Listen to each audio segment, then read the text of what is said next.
औज़ुबिल्लाहिमिनश्शैतानिर्रजीम बिस्मिल्लाहिर्रहमानिर्रहीम। अव्वल हमद सना इलाही जो मालक हर दा, उस दा नाम चितारण वाला किसे मैदान नहीं हरदा। ते ओ महबूब हबीब रबाना हामी रोज मैशर दा, आप यतीम यतीमा ताई हथ सिरे ते धरदा। मक्खन जट पंजाबी चैनल वालों तमाम सुनने वालियां नूं अस्सलामु अलैकुम।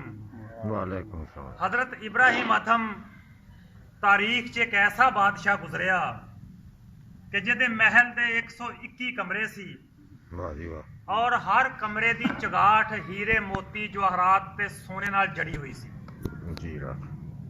और वो मोती सी अगर अज किसी बादशाह को मिल जान ते ओदी कीमत अगर अंदाजा लावे तो वह डॉलरां च बने ते ओदियां अखां अड्डियां रह जान। इतना बड़ा बादशाह सी, दुनिया दा अमीर तरीन बंदा सी। तो एक सूफी दा गुजर होया, एक दरवेश दा, एक फकीर दा गुजर होया ओदे महल दे करीब दी। हाँ जी, उन्हें जो नजर मारी ना, उन्हें आख्या ये की गल, ये महल ते बादशाहां दा वा लेकिन ये विच कोई फकीर बैठा वा। क्योंकि बादशाह ने कहा ना, नूर फकर दा आन जहूर होया ना दौलता रहन छपाइयां ही, थोड़ी अख वा वेख लैंदी आ। उन्हें जिदा नजर मारी, उन्हें कहा महल ये तो दरवेश दा पड़ाओ है इत्थे, लेकिन महल बादशाह दा, इमारत दुनियादार आ ते मकीन विच जिहड़ा हैगा वो दरवेश है। ये की गल हुण करन वास्ते ना, आजमाउण वास्ते वो जनाब वो महल के दरवाजे ते चला गया। हुण जदों दरवाजे ते गया तो उत्थे जनाब वो चूंकि गोदड़ी पाई सी, पाटे पुराने कपड़े सी, वो प्यादियां ने उहदे नाल झगड़ा शुरू कर दिता। वो झगड़े की इतला जिहड़ी वो बादशाह तक भी अपड़ गई। बादशाह ने हुक्म दिता कि इहनूं अगे आउण दिओ, ना रोको इहनूं। जदों बादशाह सलामत ने उहनूं अगे बुला लिया, दोवें महवे गुफ्तगू हो गए, दिल दोवें एक दूजे नूं जान गया सी, लेकिन मूँह थी जरा दोवें खामोश सी, भेद नहीं सी खोलदे एक दूजे का, लेकिन अंदरों अंदरी दोवें जान गया सी एक दूजे नूं। वो गल्लां करदियां करदियां और जिहड़ा फकीर अजमाउण लई आया सी, उन्हें हजरत इब्राहिम अदम का गुट फड़िया, आख्या चलो जी दुनिया के काम तो होंदे रहने, चलो हज बैतुल्ला वास्ते चलीए। हजरत इब्राहिम अदम वो उठे, आख्या चलो जी सत बिस्मिल्ला जी, उमरा करते हैं, इस तो वड्डी होर किहड़ी गल आ। वो टुर पै। वो फकीर बड़ा परेशान होया। वो जदों जनाब थोड़े जे अगे गए ते हुण वो टुणका लगा उहनूं मारन, कहण लगा जी अगर तुसीं मैनूं 2 लम्हे दी छुट्टी दे दो तो मैं गोदड़ी अपनी महल च छड्ड आया ते मैं गोदड़ी लै आवां। जदों गोदड़ी लैण वास्ते मुड़न लगा तो हजरत इब्राहिम अदम ने उहदा गुट फड़ लिया। आख्या गल सुण, मैं किन्ना कुछ छड्ड के आया पिछे, मैं कोई पहरेदार बिठाया, अपना कोई काम किसी दे जुम्मे लाया, वो एक गोदड़ी नहीं तू बर्दाश्त कर सकिया। ते गल सुन, तू आजमाना चाहना ना तो फिर आ जा, तेन मैं दस देना गल। तू ये वेखण आया सी ना कि इमारत दुनियादार है, विच दरवेश बैठा, ते गल सुन, ये महल दे विच मैं रहिना वा, महल नहीं मेरे विच रहिंदा।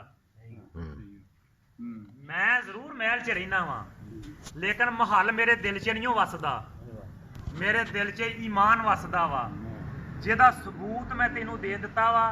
तू मैनू क्या हज बैतुल्ला वास्ते चलीए, ते मैं ये नहीं आख्या होए तू भी आ जा, तू भी आ जा, तू आह काम संभाल ली, तू आह काम संभाल ली। वेख मेरे महल दे 121 कमरे आ, चगाठा हीरे मोती जवाहरात नाल जड़ियां होईयां वा, कोई पहरेदार खिलारिया उन्हां दे, अपने किसी बेटे नूं किसी रिश्तेदार नूं आख्या होए पिछों संभाल के रखी, कोई दूसरा बादशाह हमला करके सल्तनत ही ना लै जावे। ते उन्हें आख्या महल दे विच मैं रहिना वा, मेरे विच महल नहीं हो रहिंदा। ते बुराई उदों बननी है जदों तुसीं कोई दिल आपदे अंदर दाखल कर लैनी है, जदों दुनिया की मुहब्बत तुसीं आपदे दिल च दाखल कर लैनी है, उदों तुसीं गरक गए आ। ते वगरना जिहड़ी किश्ती आ हजरत इब्राहिम अदम दा सोने दे पानी नाल लिखण वाला फिकरा, आपने कहा जिहड़ी किश्ती आ वो पानी ते ही चलदी आ, अगर उही पानी किश्ती दे विच पै जावे फिर डुब जांदी, फिर वो डुब जांदी है। ते रहना दुनिया च ही आ, लेकिन इहनूं दिल दे विच नहीं वड़न देना। माल दौलत कमाउणी जरूर आ, ਲੇਕਿਨ ਇਹਨੂੰ ਇਸਤੇਮਾਲ ਕਰਨਾ, ਇਹਨੂੰ ਦਿਲ 'ਚ ਨਹੀਂ ਵੰਡ ਦੇਣਾ। ਇਹ ਮਹਿਲ ਦੁਨੀਆ ਜ਼ਮੀਨ ਜਾਇਦਾਦ ਹੋਰ ਕੁਝ ਵੀ ਦੁਨਿਆਵੀ ਜਿੰਨੇ ਵੀ ਅਸਬਾਬ ਆ ਇਹ ਸਾਰੇ ਜ਼ਰੂਰਤ ਆ, ਮਕਸਦ ਅੱਲਾ ਵਾ। ਇਹਨਾਂ ਨੂੰ ਸਿਰਫ ਜ਼ਰੂਰਤ ਤਾਂ ਹੀ ਇਸਤੇਮਾਲ ਕਰਨਾ ਵਾ ਤੇ ਮਕਸਦ ਅੱਲਾ ਰੱਖਣਾ ਵਾ। ਤੋ ਹਜ਼ਰਤ ਗ੍ਰਾਮੀ ਅਗਰ ਕਹਾਣੀ ਚੰਗੀ ਲੱਗੀ ਹੋਵੇ, ਕਿੱਸਾ ਚੰਗਾ ਲੱਗਾ ਹੋਵੇ, ਮੱਖਣ ਜੱਟ ਪੰਜਾਬੀ ਚੈਨਲ ਸਬਸਕ੍ਰਾਈਬ ਵੀ ਕਰਿਆ ਜੇ, ਲਾਈਕ ਵੀ ਕਰਿਆ ਜੇ ਤੇ ਸ਼ੇਅਰ ਵੀ ਕਰਿਆ ਜੇ, ਘੰਟੀ ਦਾ ਬਟਨ ਦਬਾਇਆ ਜੇ ਤਾਂ ਕਿ ਆਉਣ ਵਾਲੀ ਸਾਡੀ ਹਰ ਵੀਡੀਓ ਤੁਹਾਡੇ ਤੱਕ ਪਹੁੰਚੇ। ਤੋ ਇਹ ਪੰਜਾਬੀ ਬੈਠਕ ਦੀ ਐਪੀਸੋਡ ਸੀ। ਤੋ ਇਨਸ਼ਾਅੱਲਾ ਵਕਤਨ ਫਵਕਤਨ ਪੰਜਾਬੀ ਬੈਠਕ ਦੀ ਐਪੀਸੋਡ ਤੁਹਾਡੇ ਤੱਕ ਆਂਦੀ ਰਹੇਗੀ। ਤੋ ਮੈਂ ਆਖਰ ਤੇ ਤਾਰਫ ਕਰਾ ਦਿਆਂ, ਚੌਧਰੀ ਮਹਿਬੂਬ ਬੈਠਾ, ਇੱਧਰ ਚਾਚਾ ਇਬਰਾਹੀਮ ਆ ਜਿਹੜੀ ਜਾਮਿਆ ਅਲੀ ਦਿਲ ਬਨਾਤ ਦਾ ਸੈਕਟਰੀ ਆ, ਇੱਧਰ ਜਨਾਬ ਆ ਚਾਚਾ ਚੌਧਰੀ ਮੁਹੰਮਦ ਮਨੀਰ ਉਰਫ ਕਾਲਾ ਜਿਹੜਾ ਕਿ ਸਾਡੇ ਸਾਰਿਆਂ ਚੋਂ ਅਮੀਰ ਆਦਮੀ ਆ, ਇਹ ਬੈਠਾ ਇੱਧਰ, ਤੇ ਆ ਚਾ ਸਦੀਕ ਆ, ਇੱਧਰ ਸਲੀਮ ਬਾਠ ਆ, ਇਹ ਚਾਚਾ ਕਰਮ ਲਾਈ ਆ, ਇੱਧਰ ਚਾਚਾ ਫਜ਼ਲ ਲਾਈ ਆ, ਉਧਰ ਬਾਈ ਅਸਲਮ ਵੀ ਆਇਆ, ਇਹਦਾ ਵੀ ਤਲਕ ਜਨਾਬ ਜਾਮਿਆ ਨਾਲ ਆ। ਤੋ ਜਾਮਿਆ ਅਲੀ ਦਿਲ ਬਨਾਤ ਜਿਹੜੀ ਜਨਾਬ ਜ਼ਿਲ੍ਹਾ ਸਾਹੀਵਾਲ ਦੀ ਮੰਨੀ ਪਰ ਮੰਨੀ ਜਾਮਿਆ ਵਾ, ਅੱਲਾਹ ਇਹਨੂੰ ਵੀ ਦਿਨ ਦੁਗਣੀ ਰਾਤ ਚੌਗਣੀ ਤਰੱਕੀ ਅਤਾ ਫਰਮਾਵੇ। ਅਸਲਾਮ ਅਲੈਕੁਮ।